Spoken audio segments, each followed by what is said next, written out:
Welcome to the Old Time Radio Westerns. I'm your host, Andrew Rhynes, and I'm excited to bring you another episode absolutely free. This is one of over 80 episodes released monthly for your enjoyment. Now, let's get into this episode.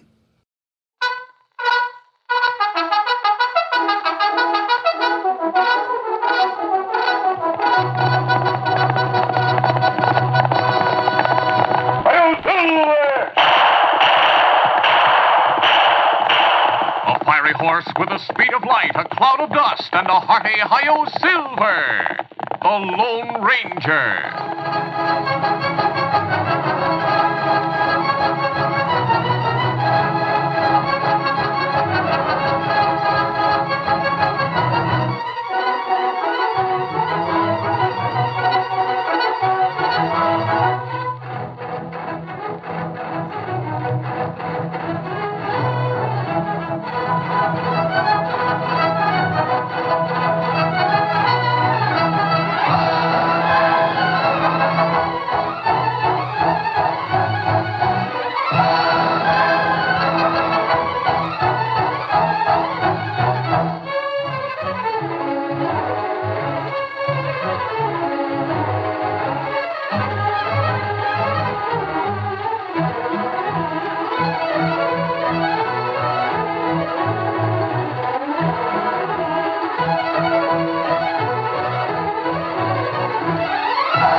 Faithful Indian companion Tonto, the daring and resourceful masked rider of the plains, led the fight for law and order in the early western United States. Nowhere in the pages of history can one find a greater champion of justice. Return with us now to those thrilling days of yesteryear. From out of the past come the thundering hoofbeats of the great horse Silver. The Lone Ranger rides again. On, Silver. Let's go, big fellow. Hail, Silver! Away!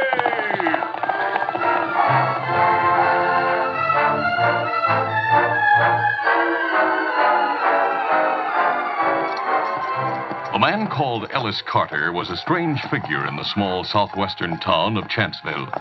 He dressed in ill-fitting Eastern clothes and rode an aged horse hired from the local livery stable.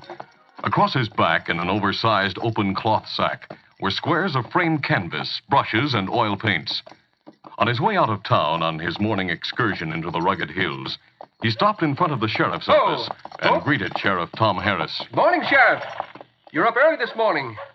Are you expecting outlaws? Nope, Mr. Carter. Outlaws don't bother much with this town. They've been playing hob in other towns in the territory, but so far they've left us alone. I hope they stay away. Sheriff, I'd hide if I knew there were bad men within 10 miles of here. I bet you weren't that. You don't like it too much out here, do you? I like the people, and I like the scenery. But the East is my home, and I'll return there soon. Sheriff, I'd better get up into the hills and take advantage of the morning sun. I'll see you later. Get up. Get up.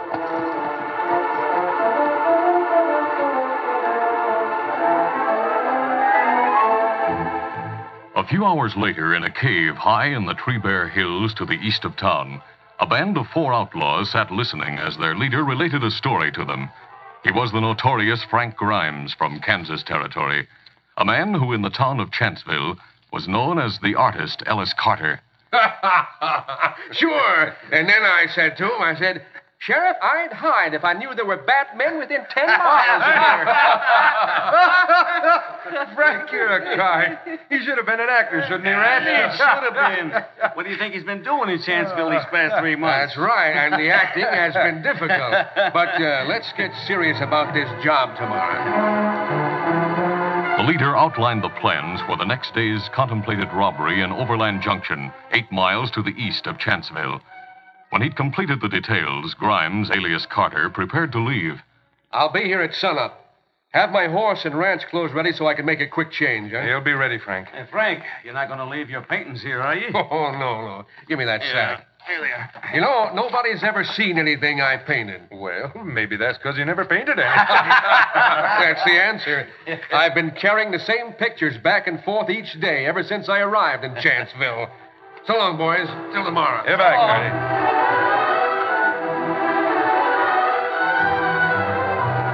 The Lone Ranger and Tonto were riding in the hills to the east of Chanceville. They were on their way to the Lone Ranger's secret silver mine to the west of the town to obtain precious ore for a minister in Overland Junction, Reverend Winthrop, whose need for money was great. They stopped their horses for a moment and used their field glasses to study the hills that surrounded them. The masked man's eyes came to rest on a spot less than a mile away. Tonto, that's peculiar. There's a man riding down from that knob in the hills. No one ever rides up there. Ah, me see him. Him not dressed to ride in country like this. It would be interesting to know what he's doing here. Tonto, he's heading down to the main trail. We'll ride down to and meet him before he gets to the Chanceville Road. Come on, Silver. Come up, come.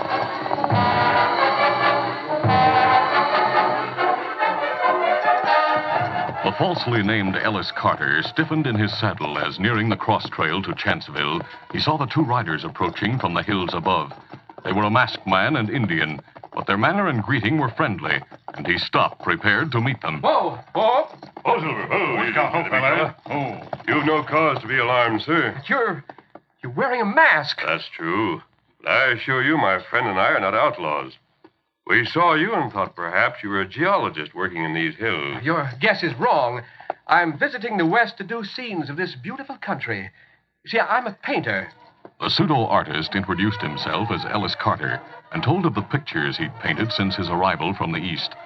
He ended by touching the canvas in the pouch that hung from his shoulder. This is one I had just completed. It's a study of that peak up there. Oh, steady, you crazy cayuse. Keep us up, his snake. I got the critter. Fine shooting, Carter. All right, sir. Steady there, easy.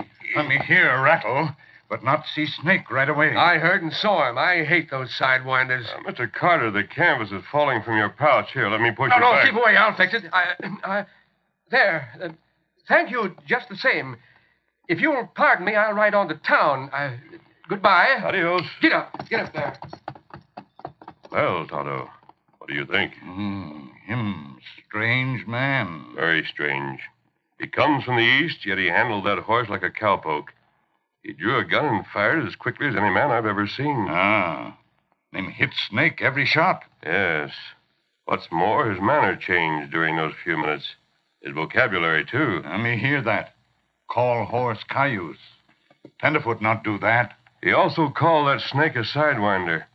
Only real Westerners know that the horned rattlesnake is called a sidewinder. Ah, that's strange. Not as strange as his painting. When his canvas almost fell from the pouch, I saw the scene on it. And me see it. Got picture of trees. There's not a tree within miles of here. And he'd already told us he'd been painting that knob of the hill. Peak, he called it. Ah. Kimasabi, maybe it good we learn more about him. You stop at Chanceville to see him again? Well, Tom Harris is sheriff there. We helped him in the past, Tonto.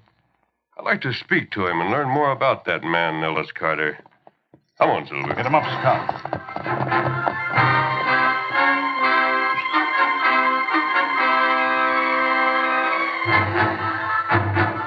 The man called Ellis Carter left Chanceville before dawn the next morning and rode to the cave where his outlaw band waited.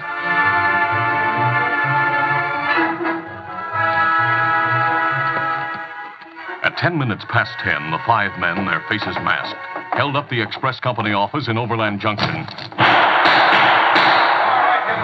They shot down 3 company employees, killing 2. Come on, I've got the cash. Come on. Then they rode away. A lone deputy sheriff, Glenn Lassen, on foot near the holdup scene, fired after the fleeing robbers. I got one of them. Hit him again, shot him twice. And he was their leader. Hold up! Sheriff! Robbery! Sheriff!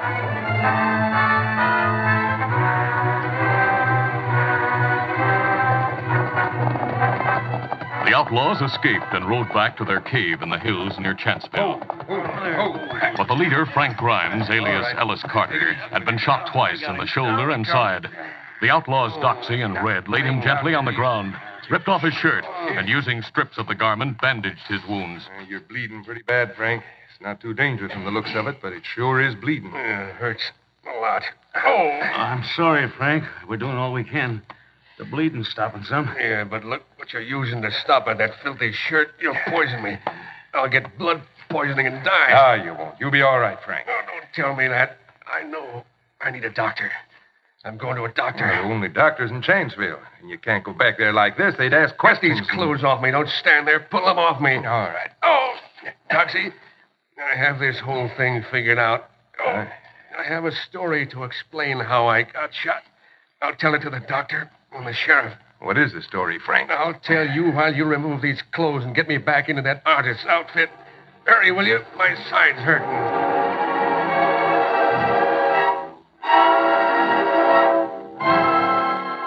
Dressed once more in his eastern clothes, the outlaw chief prepared to ride from the cave to Chanceville. Stay here, boys. All right. Put the money behind the rocks with what's left of the other loot. All right. Those lawmen from Overland Junction will never find you here. Don't worry about them. What about this Sheriff Harris in Chanceville? What'll he do after you tell your story? He'll go out looking for some outlaws. But I'll have him looking for them in another direction from here. You'll see. Keep cool, boys. I'll be back. Sheriff Tom Harris saw Ellis Carter slumped over the neck of his horse as the spavined animal came to a stop before the lawman's office. His eyes caught the sight of bloodstains on the artist's coat, and he ran to help the man. Mr. Carter, you've been hurt. Here, let me help you down from the horse. Easy now. What happened? I've been shot. Get me a doctor. Sure. Tex and I'll carry you over to Doc Tuttle's office. Oh, Tex, come out here. They rode north from the main trail. The ones who shot you? Yes, there were 5 of them. They came from the east. I saw they were masked, and I tried to get away. Why did they shoot you? Tom. What's wrong? Tex, Mr. Carter's been shot. Help me get him over to Doc Tuttle's. Sure. Hey, grab him on one side, Yeah. I'll get the other. That's it. Carter had actually become weakened. When Dr. Tuttle probed his wounds, he lapsed into unconsciousness without telling Sheriff Harris more.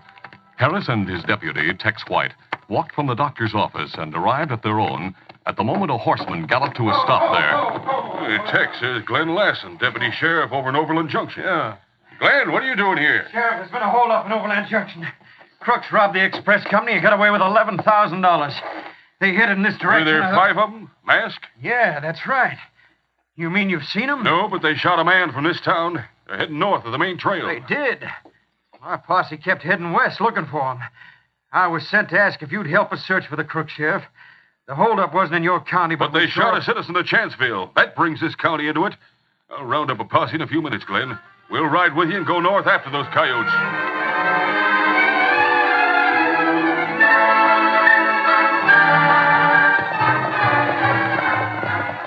The Lone Ranger and Tonto, riding back from the mine along a back trail, stopped on the outskirts of Chanceville's main street. Tonto, I'll remain here while you ride to see if Sheriff Harris is in his office. May not be long, Kimasabi. Get him up, Scout.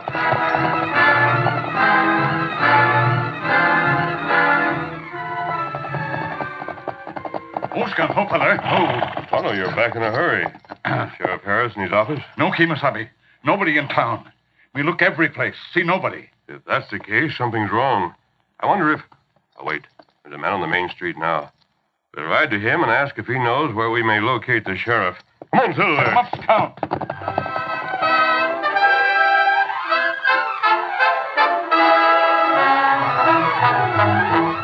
The curtain falls on the first act of our Lone Ranger adventure.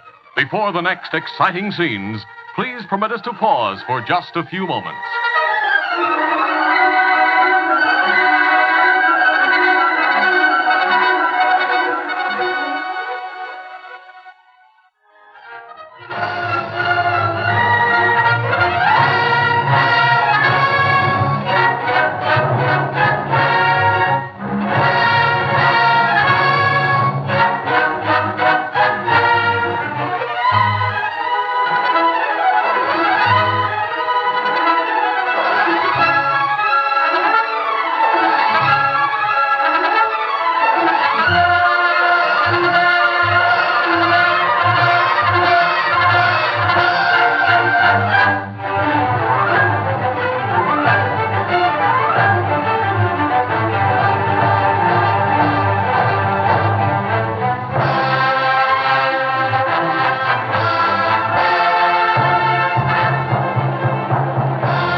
To continue.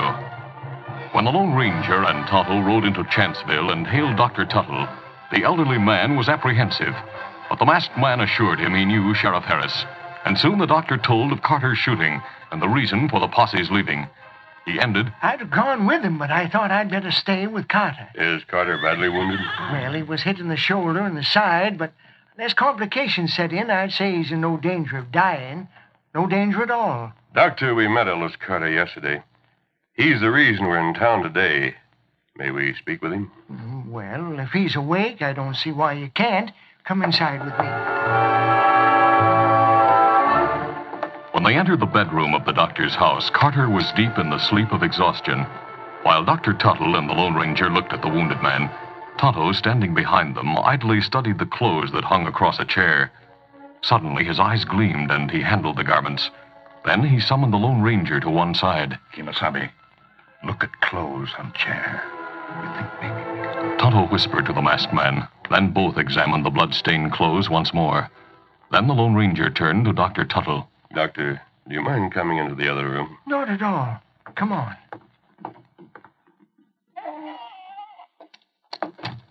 Something's wrong. What is it? We saw Ellis Carter wearing those clothes yesterday. Did he wear them when he was shot? The bloodstains should have told you that. But they don't. Unless you tell me how it's possible for a man to be shot in the side and shoulder without the bullets penetrating his clothes. What's that? You mean to say... I mean to say there's no sign of bullet marks in Carter's coat, vest, or shirt. Well, tarnation.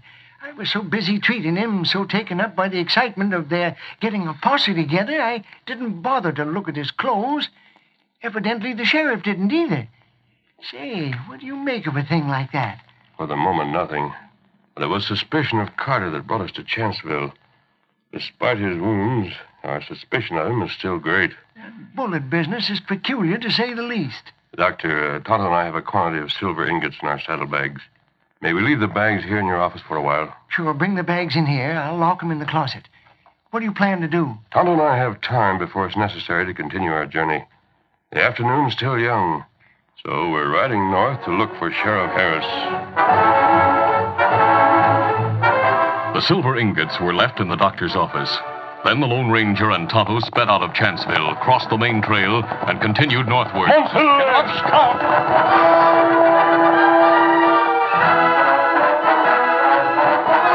Sheriff Harris and his posse had found no trail of the 5 horsemen Carter said had shot him. He turned the posse around and started back to the main trail. Riding beside Glenn Lassen and Tex White, Harris said, Carter must have made a mistake about the direction those hombres took.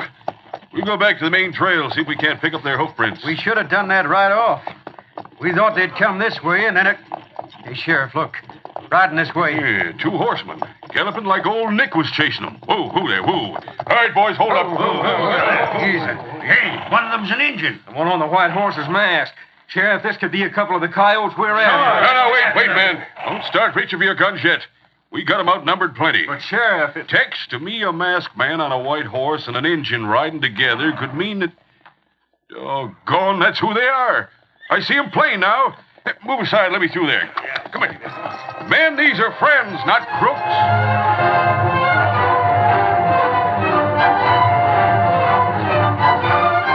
The Lone Ranger and Tonto greeted Sheriff Harris and told him what they knew about Ellis Carter. Harris was stunned. You mean he's a real dead shot? Well, he told me he never handled a gun in his life. It's possible he never handled an artist brush either. Sheriff, do you have any explanation why there were no bullet holes in his clothes? No.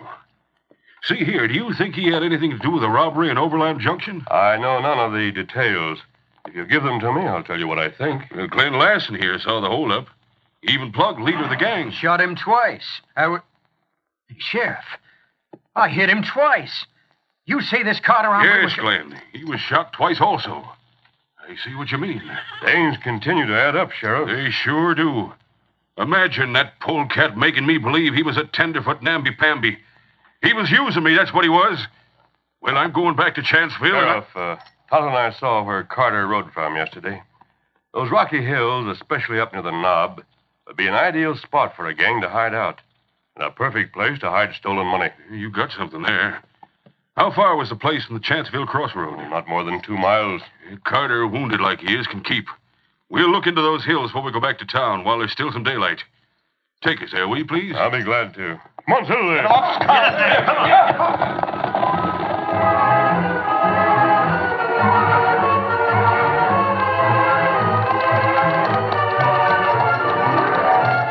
The Lone Ranger and Tonto led the posse into the rock-strewn hills where they had seen Carter the previous day.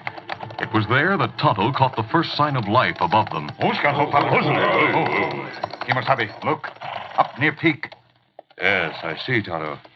Sheriff, there's smoke rising from a spot behind that high rock up there. Yeah, it's just a wisp. But smoke, nevertheless. Someone's up there. And it's not hard to guess who they are. Well, let's go up and take them, men. No, wait. Hold them, Sheriff. The way these hills are laid out, the chances are whoever's up there hasn't seen us approaching yet. Well, that's good. Only as long as they don't see you. So that'll be bad. There are no trails up near the knob, and the hill narrows up where the smoke is. If we try to ride their head on, they'll mow us down. That's my thought. Sheriff, let Tonto and me go on alone. Just the two of you? Those are the crooks. There's at least 4 of them up there. That's the chance we'll take. Now, listen, here's what I have in mind. We'll go ahead and... The Lone Ranger outlined a plan by which he and Tonto would ride to where the smoke was rising. Sheriff Harris agreed. In line with the plan, the posse would follow on foot. A few minutes later, the Lone Ranger and Tonto started their ride upward. Come on, Silver. Get 'em up, Scout.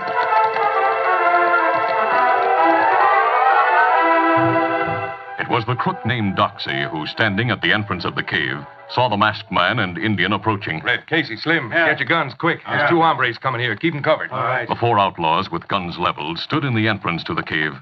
The Lone Ranger and Tonto showed no alarm as they rode up and dismounted. Doxy spoke as the strangers walked forward. Stand right where you are. Come another step and we fire. That would be foolish. You're making enough mistakes as it is. What? What's he mean by that? I mean, you're foolish to have a fire inside that cave. Smoke's coming out through the top. It's a wonder the posse hasn't seen it by now. Casey, stop on that fire. All right, Doxy. Now, stranger, who are you?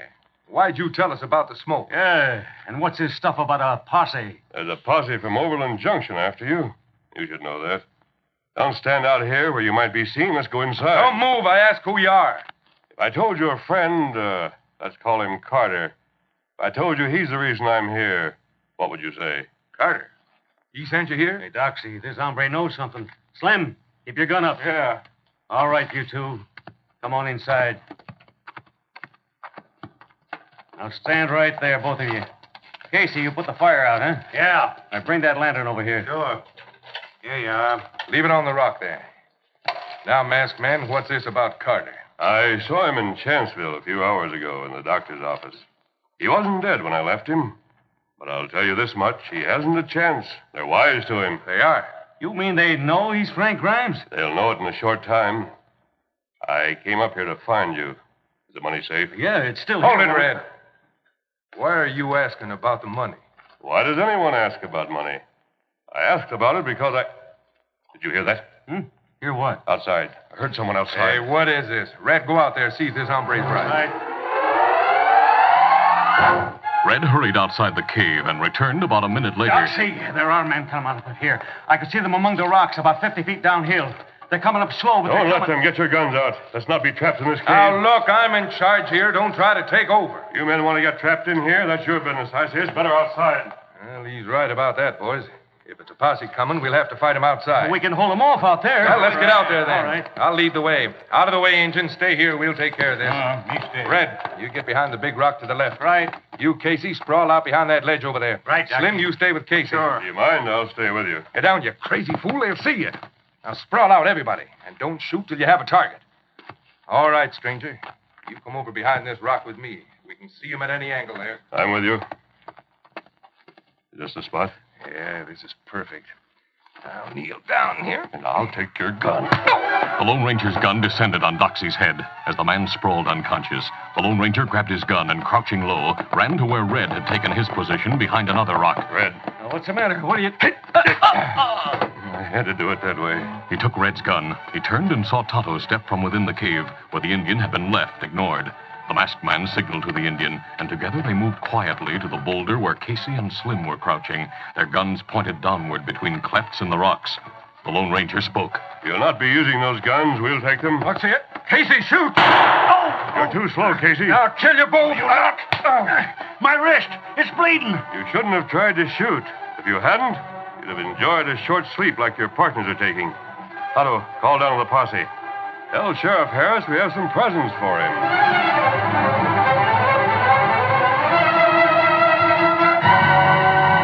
A surprised posse, in response to Tonto's summons, scrambled to the spot where 3 unconscious and 1 wounded men were spread out on the ground near the cave.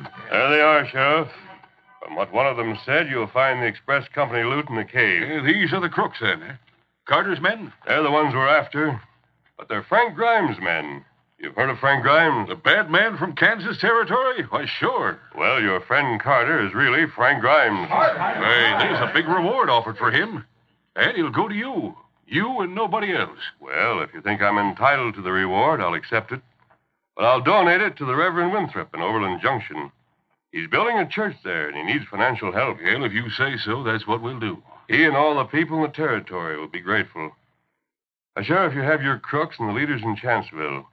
While you're marching these men down to where your horses are, I'll take Tonto back to town.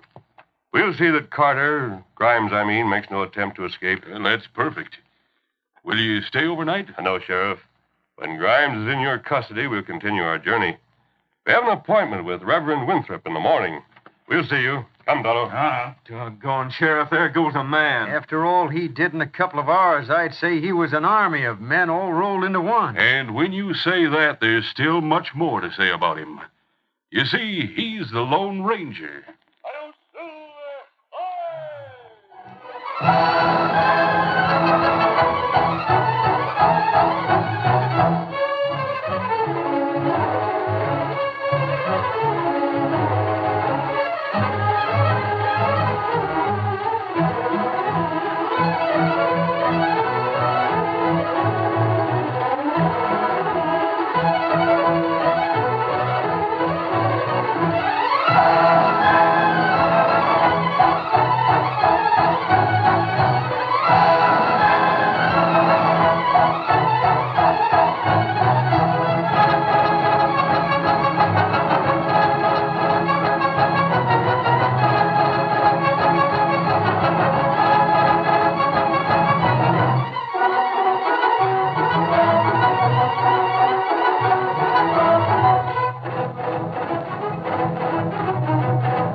This is a feature of the Lone Ranger Incorporated, created by George W. Trendle, produced by Trendle Campbell Muir Incorporated, directed by Charles D. Livingston, and edited by Fran Striker.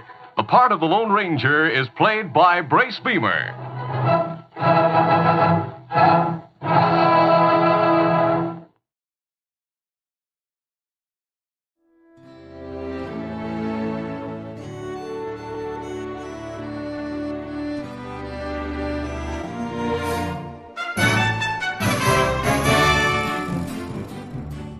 This has been a presentation of OTRWesterns.com, and we hope you enjoyed.